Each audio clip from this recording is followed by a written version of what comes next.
এই যে মামলা পিছনো, এটা তো ভারতবর্ষের মানুষের প্রতিদিনকার জ্বালা। মামলা কোনো রকমের কোনো দায়বদ্ধতা ছাড়াই আমরা জানতে পারি, যাদের মামলা চলে তারা জানেন, কোটি কোটি মানুষ তারা হাইকোর্টে যান, গিয়ে জানতে পারেন যে আজকে মামলাটা হচ্ছে না, আজকে জজ আসছেন না।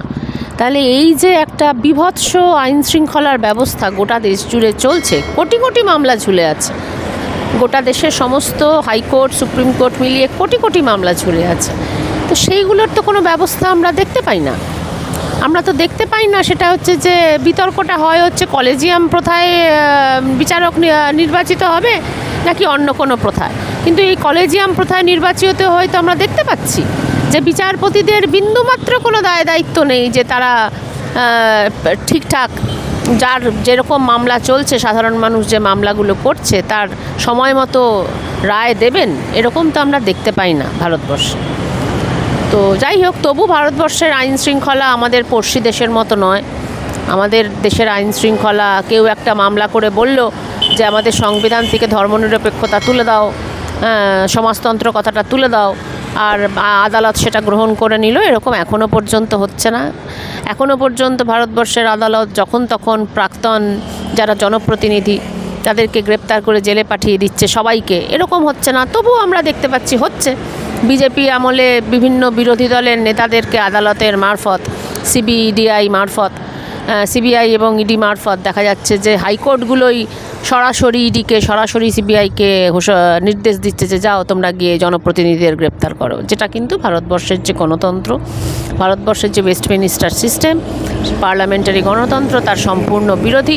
ফলত আদালতের অবস্থা খারাপ। আবার এটুকুও আমরা গর্ব করে বলতে পারি যে আমাদের আদালত পাকিস্তানের মতো হয়নি, এখনও বাংলাদেশের মতো হয়নি, যেখানে বাংলাদেশে দেখা যাচ্ছে যে ইউনূস সরকার গিয়ে বলছে যে বাঙালি জাতীয়তাবাদ কথাটা তুলে দেওয়ার আদালত গ্রহণ করে ফেলছে। আর এসএসসি মামলা, দুর্নীতি মামলা যত দ্রুত এর সমাধান হয় ততই ভালো। দুর্নীতি কেউ করে থাকলে তার শাস্তি যত দ্রুত হবে এটাই ভালো।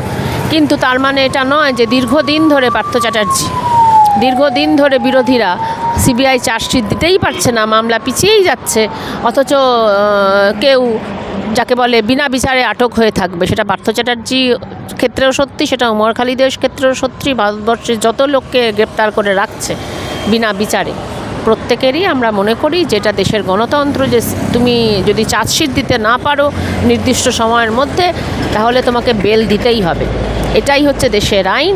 ফলত এখনও পর্যন্ত আমরা শুনতে পারলাম যে সিবিআই নাকি চার্জশিট দিয়েছে, তাহলে এতদিন পর্যন্ত চার্জশিট ছাড়াই একটা লোক তার অর্ধেক জীবন সেখানে কেটে যাবে, তারপরে চার্জশিট দেবে, এরপরে যদি সে ছাড়াও পায় তার তো অর্ধেক শাস্তি ভোগ হয়ে গেল, সে তো জেলের মধ্যে থেকে গেল বিনা বিচারে। তো এগুলো অত্যন্ত নোংরামি চলছে। বিজেপির যে অত্যাচার, সেই অত্যাচারের বিরুদ্ধে মানুষ লড়ছে এবং আমরা আশা করব যে আগামী নির্বাচনে বিজেপির পতন হবে। কিন্তু সরকার দুর্নীতি না করলে কি এই অবস্থা হতো?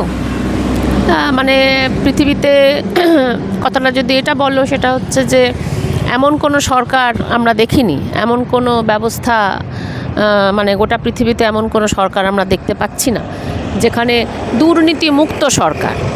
কংগ্রেস সরকার দুর্নীতিমুক্ত ছিল এরকম কেউ দাবি করবে না, সিপিআইএম সরকার দুর্নীতিমুক্ত ছিল এরকম কেউ দাবি করবে না, আর আজকে বিজেপি সরকার তো দুর্নীতির মাথা। তো আবার অন্যান্য দেশে যদি আমরা দেখি, সেখানে দুর্নীতিটা হয়, দুর্নীতির বিরুদ্ধে সেখানে শাস্তি হয়।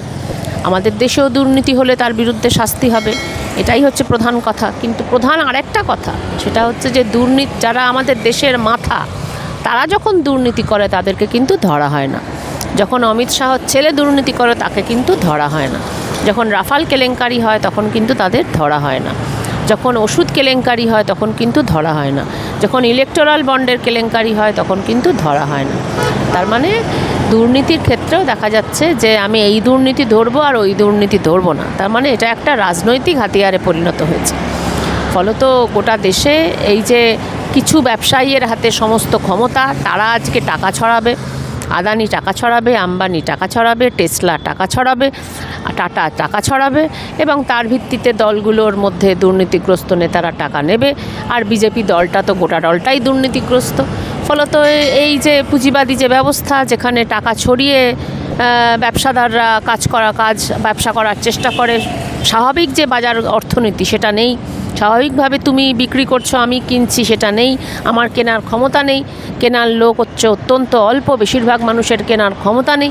এবার সেখান থেকে দেখা যাচ্ছে তুমি ব্যবসা করছো, তুমি 4টে রাজনৈতিক নেতাকে ঘুষ দিলে, তুমি 4টে আদালতের বিচারপতিকে ঘুষ দিলে, তুমি 4টে আইপিএস অফিসারকে ঘুষ দিলে, আইএএস অফিসারকে ঘুষ দিলে, এবার তার ভিত্তিতে দেশ চলছে। ফলত এর বিরুদ্ধে মানুষ লড়াই করছে এবং নিশ্চয়ই এই যে ব্যবস্থা, এই দুর্নীতিগ্রস্ত ব্যবস্থার বিরুদ্ধে লড়াইটা সফল হবে।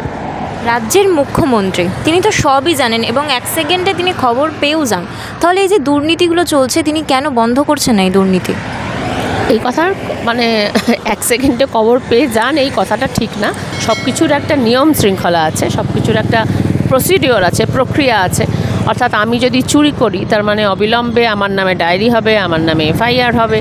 এটা তো সিপিআইএম দল নয় যে দেখা যাবে সেটা হচ্ছে তারা বলছে যে কেউ মহিলাদের ওপর মানে মহিলা নিপীড়নের জন্য কেউ দোষী, এবার সেক্ষেত্রে তার দল তার বিরুদ্ধে শাস্তি দেবে। এটা দলীয় ব্যাপার নয়, তার দল শাস্তি দিল কি দিল না সেটা আমাদের কাছে গুরুত্বপূর্ণ না। আসল ব্যাপারটা হচ্ছে আইন। এবার আইনের ভিত্তিতে কার শাস্তি হবে কার হবে না এটাই আমরা দেখতে চাই।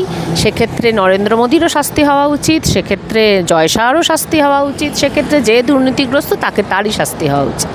কিন্তু সেটা হচ্ছে না। আমরা দেখতে পাচ্ছি শুধুমাত্র বিরোধী দলের নেতাদেরকে ধরা হচ্ছে দুর্নীতির নামে, আর বিজেপির লোকেরা গায়ে হাওয়া দিয়ে ঘুরে বেড়াচ্ছে।